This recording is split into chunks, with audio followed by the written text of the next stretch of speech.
Today we're going to be talking about Barry Keoghan, not because we're huge fans, not because we love talking about great actors, but to be honest with you, I think this is a chap that needs to be mentioned because he is standing out. And maybe it's because I've only just watched Saltburn, which clearly shows that he is an actor that is head and shoulders above the rest.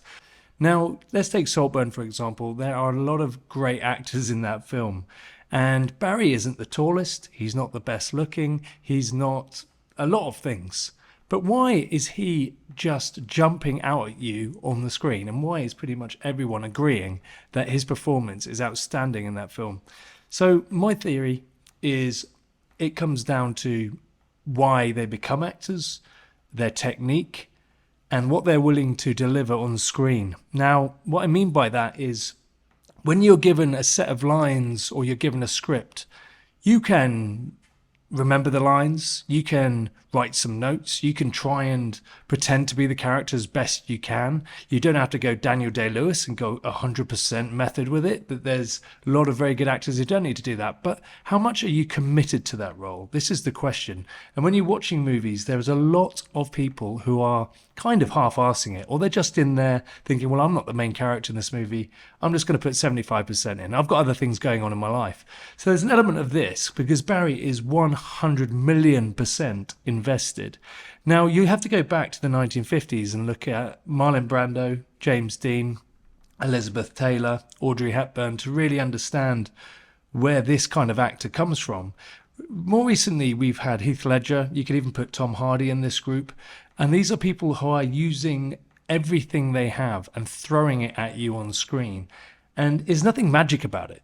It's almost as if they are able to let their guard down and be themselves when everyone else around them has a guard up. Now, you can be a great actor, but always have your guard up. And I would put Bradley Cooper in that kind of safe acting kind of realm. He's throwing himself out there in his career, but really his acting is very much a very standard method to it. You're never going to see him really getting to the emotional places where Barry Keoghan's going to get to.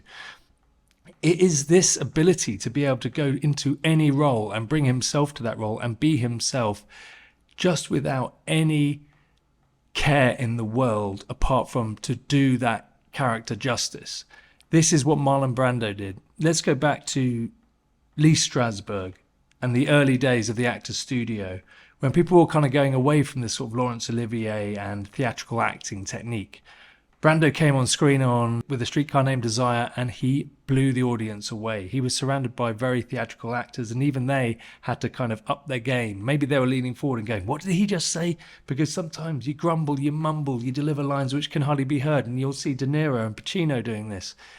Barry Keoghan, through his somewhat non-linear childhood route, I'm not going to say it was a bad one because who are we to say that, but he has become obsessed with the 1950s and these actors, and this is a great place to start.